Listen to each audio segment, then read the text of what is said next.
안녕하세요. 오늘은 2022년 7월 19일입니다. 저는 에파교회를 섬기는 정선옥이라고 합니다. 오늘 제4과 세 번째 시간을 시작하도록 하겠습니다. 기도하고 시작하겠습니다.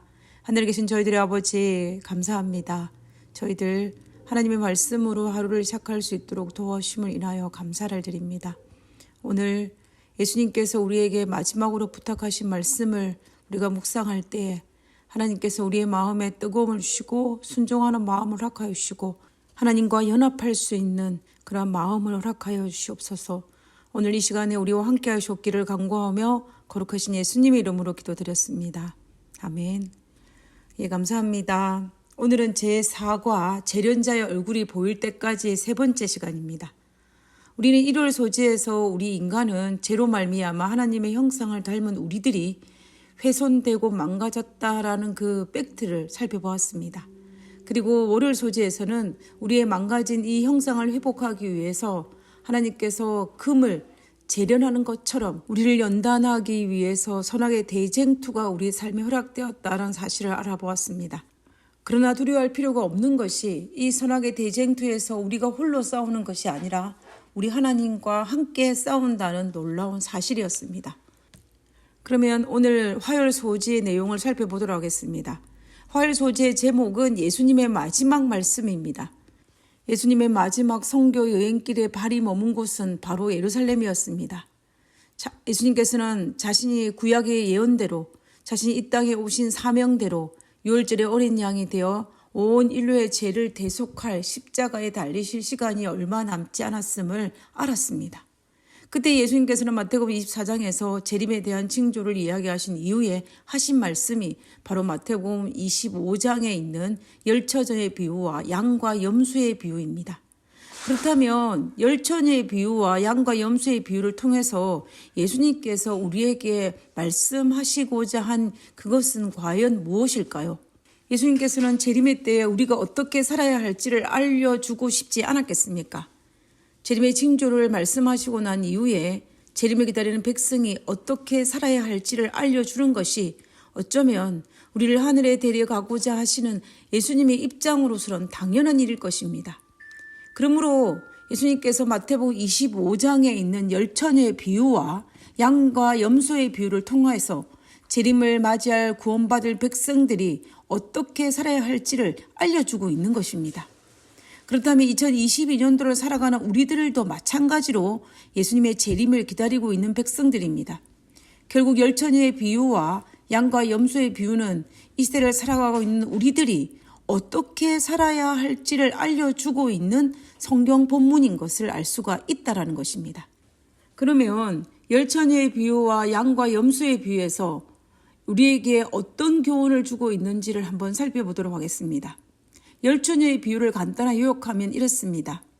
신랑을 기다리는 열처녀가 있었습니다. 그 중에 5은 미련하고 5은 슬기로운 처녀였습니다.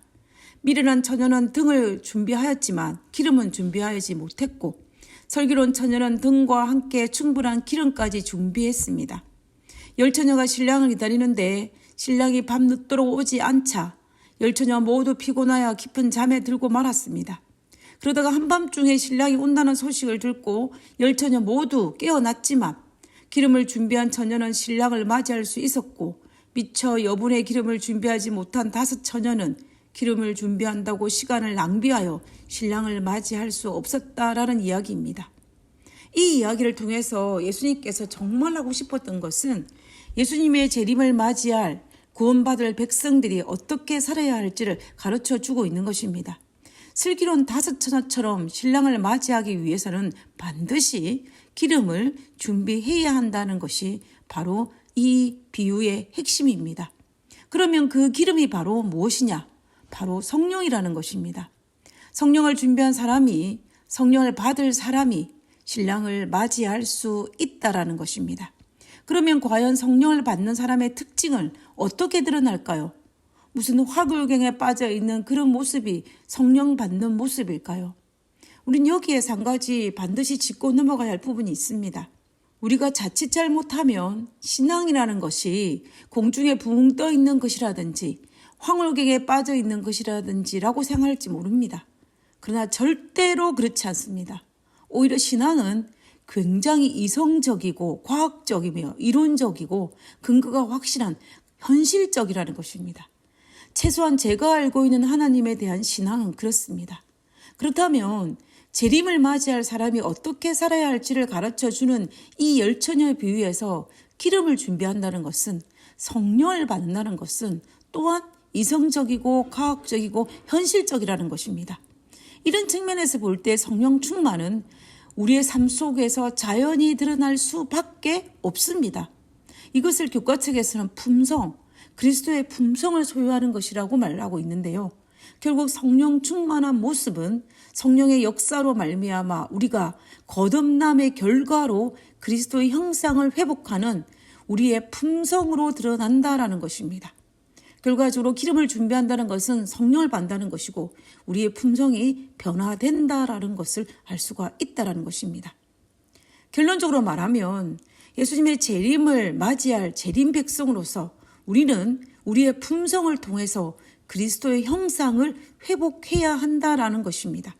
이것이 진정한 재림을 준비하는 성도의 자세입니다. 진정한 재림 준비는 어떤 행위적인 것보다 우리의 품성 준비라는 것을 절대로 잊지 말아야 합니다. 그러면 이제 마태복음 25장의 두 번째 비유였던 양과 염소의 비유를 통해서 예수님께서는 재림을 맞이할 우리들에게 무엇을 어떻게 살아야 할지를 가르쳐 주고 있는지를 한번 살펴보도록 하겠습니다. 양과 염소의 비유는 이렇습니다.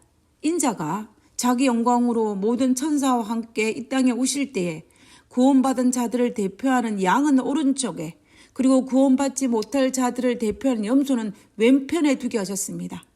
그리고 오른편에 있는 양들에게 창세로부터 너희를 위하여 예비된 나라를 상속받을 자들이라 라고 말씀하시면서 그들의 특징을 성경에서 장황하게 설명하고 있습니다. 마태복음 25장 35절에서 36절에 보면 내가 줄일 때 너희가 먹을 것을 주었고 목마를 때에 마시게 하였고 나그네 되었을 때에 영접하였고 헐벗을 때에 옷을 입혔고 병들었을 때에 돌보았고 옥에 갇혔을 때에 와서 보았느니라 라고 하였습니다. 그와 반면에 예비된 나라를 상속받지 못한 자들을 대표하는 왼편에 있는 염소들의 특징에 대해서는 이렇게 설명하고 있습니다. 42절입니다. 내가 줄일 때 너희가 먹을 것을 주지 아니하였고 목마를 때에 마시게 하지 아니하였고 나그네 되었을 때 영접하지 아니하였고 헐벗을 때에 옷을 입히지 아니하였고 병들었을 때와 옥에 갇혔을 때에도 돌보지 아니하였느니라 라고 하였습니다.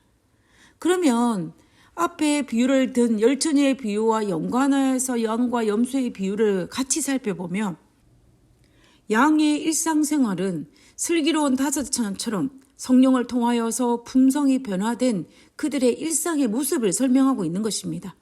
그와 반면에 구원받지 못할 것을 대표하는 염소의 일상은 미련한 다섯처럼 성령을 통하여 품성이 변화되지 않는 그런 일상의 모습을 설명하고 있습니다. 결국 왕이 양과 염소를 구분할 때 그들의 행위 혹은 그들의 품성에 기초로 하였다는 사실을 우리는 주목해야 합니다. 그렇다고 우리는 오해를 해서는 안 됩니다. 구원은 우리의 행위에 기초한 것이 아닙니다. 성경은 확실하게 구원은 우리의 행위로 얻는 것이 아니라고 이야기하고 있습니다. 그러나 구원의 계획에 있어서 품성 개발이 얼마나 중요한지를 양과 염소의 비유를 통해 설명하고 있는 것입니다. 그리스도로 말미암아 참으로 구원받은 자들이 그들의 삶과 품성을 통해 그 구원을 나타내 보이는 것이 얼마나 중요한지를 양과 염소의 비유를 통하여서 예수님께서 말씀하고 계시는 것입니다. 다시 말하면 구원은 예수님의 십자가의 공로가 구원을 받는다는 것은 두말할 필요가 전혀 없는 사실입니다. 그러나 그 열매가 우리의 삶에 나타나게 되는데 그것이 바로 성령의 열매인 품성의 변화이고 양의 특징이라는 것입니다.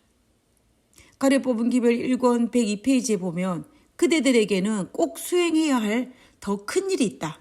품성을 형성하라. 하나님의 영광을 위하여 모든 재능, 모든 신경, 모든 근육, 모든 생각, 모든 행동을 활용하라. 그렇게 할 때 그대들은 과거에 전혀 본 일이 없는 하나님의 구원이 그대들을 앞서가는 것을 보게 될 것이다. 예수님께서 구원받을 우리에게 마지막으로 부탁한 마태복음 25장의 권면은 구원받을 백성으로서 합당한 품성 변화, 그리스도의 형상을 회복하라라고 권면하는 것입니다. 우리 모두 슬기로운 다섯 처녀처럼 기름, 성령을 받아서 우리의 삶에서 그리스도의 형상으로 회복하는 품성의 변화를 경험하는 우리 모두가 되었으면 좋겠습니다. 우리 모두 이런 놀라운 변화를 경험하는 우리 모두가 되기를 간절히 바라면서 오늘 교과를 마치도록 하겠습니다. 기도하고 마치겠습니다. 예수님의 재림을 기다리는 자로서 예수님을 닮은 품성으로 하늘나라를 준비하고 싶습니다. 스스로 결코 이룰 수 없는 변화를 위해 성령의 능력을 간구하오니 지금 이 순간 저의 삶 속에 역사하여 주시옵소서. 하늘에 계신 저희들의 아버지, 하나님, 우리의 힘으로 할 수 없는 그 일을 성령의 역사를 통하여서 가능케 됨을 압니다. 아버지, 오늘 이 아침에도 정말로 성령을 간구하오니 우리가 성령의 기름 없이 등만 준비하는 어리석은 무늬만 그리스도인의 삶을 살지 않도록 도와주시옵소서. 우리의 모습 속에, 우리의 삶 속에, 우리의 일상생활 속에 성령의 역사가 흘러넘치기는 그러한 그리스도인으로 살아갈 수 있도록 주여 도와주시옵소서. 하나님, 오늘 하루도 하나님의 형상을 조금 더 닮아가는 하루 되게 하여 주옵기를 간구하며 거룩하신 예수님의 이름으로 기도드렸습니다. 아멘. 감사합니다. 좋은 하루 되시고요. 내일 뵙도록 하겠습니다. 감사합니다.